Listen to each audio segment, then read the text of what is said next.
Tai Erika, pirmiausia, norėčiau jūsų paklausti, iš kur jums kilo idėja pasidaryti tokį sodą, nuo ko viskas prasidėjo, nes mes, kaip žinom, jūs esat visiškai palei specialybę ne sodo žmogus. Tai kas jūs įkvėpė, jūs pati sugalvojot ir nuo ko viskas prasidėjo? Šitą sodą turiu jau apie 3 metus, pavasarį buvo 3 metai. Tai iš tikrųjų aš nesu sodininkė, aš su gėlėm nieko bendro neturiu. Ir tiesą pasakęs, daugiau negu pusę gėlių pavadinimų net nežinau. Tiesiog nutariau, kad noriu pabandyti, paeksperimentuoti, ar man pavyks kažką tai gražaus sukurti, vat šitam plotelį. Nu ir ką, viskas prasidėjo nuo pirmos zonos, tai aš pradėjau kurti štai šitą. Jisai, aišku, transformavosi pas mane kelis sykius, galbūt netgi 3 ar 4 kartus aš jį perdarinėjau. Tai buvo apvalioji zona vadinamoji. Tai pradžioj padariau tokį apskritimą, aš norėjau čia, kad būtų toksai jaukus pasisėdėjimas, pagerti arbatą, kavą, tiesiog pradėti, nuo kažko pradėti. Nes čia buvo visur, žinokit, vis suarti laukai, jau toks mini kampelis, nuo kurio galėjai atsisėsti, pailsėti, pasižiūrėti ir kažką tai kurti. Antras pas mane buvo štai šitas per vidurį su tokiu pakilimu. Čia pas senus kaimynus buvo šiltnamis stovėjo, bet irgi toks kažkoks pakeltas. Aš galvoju, visai smagiai atrodys man. Taip kaip čia stovėjo toksai senas namelis, mes išgriovėm, pas mus buvo labai daug malkų, lentų ir panašiai. Medienos. Tai viską, ką aš dariau iš to, ką radau šiame tai čia sklype. išsipjaustėt iš tų likučių? Taip. Labai norėjau kažkokias japoniško stiliaus, galbūt arkas, vartus padaryti, nes kažkaip rėminti, ne, šitą visą... Va, ir fontanas, vandens elementai, viskas čia pati tikriausiai pasidarėt, aš kaip suprantu, tą fontaną. Iš tikrųjų, tai taip, aš stengiausi viską šitam sode daryti savo jėgom, savo rankom ir neišleidžiant labai daug pinigų. Minimaliom išlaidom, ko minimaliom? Taip. Mes, kai atėjom, iš karto krito akis man į šitą seną obelį, nes žmonės yra linkę, žinot kaip dabar, atvažiuoja, viską išpjauna, palieka sklypą tuščią ir tada jau pradeda pagyvenę suprasti, kad tarkim trūksta pavėsio, sodinti medžius, nes vis tiek anksčiau ar vėliau tų medžių prisireikia. Tai kaip jums tokia mintis kilo, kad šitą obelį palikti? Jūs pati nusprendėt, kažkas jums patarė, iš viso, gal jūs žadat ją, pavyzdžiui, dar nupjauti jums nepatinka, bet nemanau, kad jinai labai graži pas jūs. Pas mus sklype buvo nuo šeimininkų kelios obelis, štai ten viena. Ta obelį, žinokit, buvo truputėlį jau pažeista ir mama sako, ten kamienas papuvęs ir neaišku, ar jinai iš vis išgyvens ir panašiai. Bet žiūrim, lyg ir užsitraukė, šiaip labai tikrai faina, ypatingai kai būna karšta. Smagios čia vietos tokios, čia galima stoliuką pasistatyti ir savo leisti. Čilinti. Taip. Tai nebuvo minčių iš tikrųjų jos išnaikinti, nes mes mėgstam ir obuolius, ir skanus tie obuoliai. Aš nežinau iš tikrųjų, kokia čia rūšis. Senovinė obelis, tradicinė.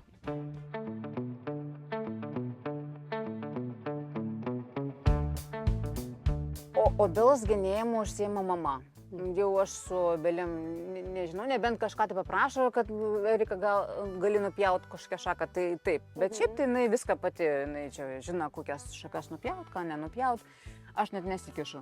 Nes labai gražiai išformuotas tas toks iš 3 kamienas. Gal čia greičiausiai, kad buvo natūraliai, jeigu sako 3 metai tik tai gyvenat, tai aš įsivaizduoju, kad čia natūraliai jinai buvo išsišakojusi 3 dalis, bet tikriausiai mamytės rankos irgi padeda, nes tikrai labai nuostabiai atrodo. Taip, čia, kaip matot, ir čia buvo kažkokia šaka, nes, čia visur užuomazgos yra buvusios. Jo, kai kur toks tiesesnis pjovimas, tai akivaizdžiai, kad čia mūsų pjauta, ne, yra. Čia man viršų irgi. Jo, tai formuoja po truputėlį, aišku. Truputėlį kartais erzina, kai pradeda kristi obuoliai ir lapai į gėlyną. Taip. Sudėtinga yra tvarkyti ir reikia, bet gerai, turiu tokį putiklį lapų, tai viską išpučiam. Bet irgi yra reikalų, žodžiu. Yra pliusų ir yra minusų. Gėlynų po obelim geriau nedaryti. Sveikos merginos. Sveiki. Apžiūrėjau, Erika, kad pas tai labai daug įvairių augalų, bet galvoju, kad dar trūksta. Tai atsivežiau lauktuvių, kadangi šiandien labai geras oras, turim drėgmės, apniukę, nekaršta, pats tas auginti. Tai sodinti ar auginti? Pirmą sodinsim, paskui auginsim.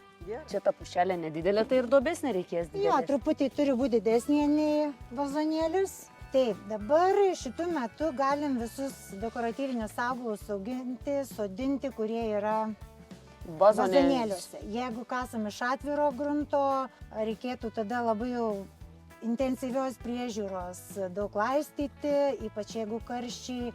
Bet kaip toks oras, Loreta, tai labai geras yra Taip, sodinti. šitas oras yra idealus persodinimui augalų arba sodinimui. O kad jie lengviau būtų prigyti, panaudosime specialiai spygliuočiams skirtas tabletės, kur be maistinių medžiagų mes turime organikos, taip pat mikorizinių grybų bei bakterijų, kas pagerina prigijimą augalų ir vėlesnį vystymąsi. O jei tablečių nenorim naudoti, galim kitą priemonę, taip pat skirtą šaknų sistemai paskatinti vystytis, kad greitesnis prigijimas būtų. Čia taip pat maisto medžiagos, organika, bakterijos, grybai. Tai čia ko prigyja porą savaičių palaistyti tokią?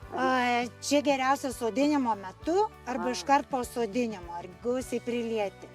Tręšti naujai pasodinto augalo nerekomenduočiau. Leisti pailsėti truputėlį, prisitaikyti. Mažiausiai kokią 15 dienų daugiau, netgi sakysim, kai įdėjome mes tą tabletytę su maisto medžiagom, tai net ir be pavasario aš jau papildomai kažko netręščiau. Ir rudenį nieko nebetręštum? Ne. Tikrai ne. Senesniems spygliuočiam, kurie yra anksčiau pasodinti, dar šiuo momentu galima tręšti universaliom trąšom, bet jau reiktų atsižvelgti, kad būtų kuo mažesnis azoto kiekis. Tai dabar reikėtų palėti, ne? Taip, nesvarbu, kad mes turim labai jau drėgną tą dirvožemį, bet kad smulkesnės dalelės dirvožemio sukristų, neliktų oro tarpo labai didelių šaknų sistemoje, tai tikrai rekomenduočiau pasilaistyti. O Loreta, iki kada būtų ta rekomendacija tręšti, tarkim, spygliuočius ar aplamai visus augalus? Kada yra ta riba, iki kada mes turėtumėm tręšti, kad rudenį nepridirbtumėm paskui kažkokių tai negerumų? Labai priklauso nuo rudenio augumo, bet manau, paskutiniai terminai vis tiek turėtų būti spalio pradžia, spalio vidurys. Jeigu fosforo kalio ten trąšos yra, tai galim ir tą spalio dar antroji pusė, bet jau klausimas, ar mūsų augalai įsisavins tuos elementus. Gal geriau nerizikuoti? Taip, tai geriau spalio pradžiai vidurį užbaigti visus tręšimus. Labai didelio skirtumo nėra, tik tai gal vėl žydinčiom gėlėm akcentas būtų fosforas kalis daugiau dėl žiedinių pumpurų ir pačių žiedų. Ir ką rekomenduočiau, jeigu yra netrašus dirvožemis, lengvas, po šitų lietų vėl bus prasiplovę maistinės medžiagos, truputį gal dažniau tik tai patręšti, kad išlaikyti jų tą dekoratyvumą žiedų. Tai vėl, jeigu mes turim apie 10 ir daugiau procentų azoto sudėtį, vidurį vasaros geriau minimalias normas naudoti tų trąšų. Vazoninėm aš geriau gal rekomenduočiau sodinimo metu panaudoti. Į patį Taip, įmaišyti į patį substratą. O jeigu jau šnekam apie lauko augalus atviram grunte, tai galima ir vasaros metu barstyti, nes vis tiek laistome, lietus, jos tirpsta ir palengva maitina augalą. Jeigu mūsų augalai nėra patyrę didelio streso, nes turėjom čia didelius karščius, dabar staigus atšalimai ir dar plius lietus, tai galima palaikyti jų tą, sakysim, tonusą su skystomis trąšomis arba milteliniais yra. O jeigu jau yra labai stipriai sustresavęs augalas, reikalinga ir šaknų sistemai paskatinti augimą, vystymas, rekomenduočiau tada jau ilgalaikio veikimo trąšas, mineralinės bires. Nu tai ką, imkimės darbo. Šiaip man tręšti labai patinka. O, kokios granulės fainos spalvotos. Nu tai čia pavasarį nieko netręšia, tai aš jau tai pavarysiu. Stop, blogai darai. Taip nereikia sėti, kaip sėjau rūtą, sėjau mėtą. Kadangi taip kaip beri, pribyra į pačius augalus. Ir negalima pilti prie pat augalų, reikėtų mažiausiai nuo bent keletą centimetrų. Tai čia per viduriuką. Taip, per viduriuką, gerai, ne? taip. O tai kiek tų granulių pilti, kad nebūtų nei per daug, nei per mažai? Geriau mažiau nei per daug. Na čia taip sunkiai. Geriau žinok dažniau, bet mažesnėm normom. Tas pats galioja ir skystom, tas pats ir biriom, kad išvengti būtent to apdeginimo arba didelės koncentracijos trąšų. Tai ką, Loreta, paliko Ameriką savo darbus dirbti, o mes atėjom prie paskutinės zonos ir tokio trečio tipo kaip augalų, kurie čia vyrauja, tai yra visi lapuočiai, krūmai ir žoliniai. Aš žinau, kad pavyzdžiui žolinių augalų įvairių smilginių nerekomenduojama yra tręšti, dėl to, kad jie nuo tos trąšos dar labiau suaktyvėja augimas ir jie išvirsta. Paskui čia teisybė, ar ne? Tai turi teisingą informaciją. Jeigu yra trąšūs dirvožemiai, maistingi, tikrai nereikia jų tręšti, išskyrus, jei turim vėl tokius lengvesnius priesmėlius. Fosforo, kalį tie augalai tikrai mėgsta, galim dėl šaknų sistemos, bet su azotu reikėtų labai atsargiai, nes kitaip jie ištysta, kai tik tai vėjas didesnis arba lietaus gausiau palyja, virsta. Tai reikėtų jau pristabdyti su azotu. Taip. O su lapiniais, lapinių tręšimas skiriasi nuo spygliuočių ar kažkas panašaus?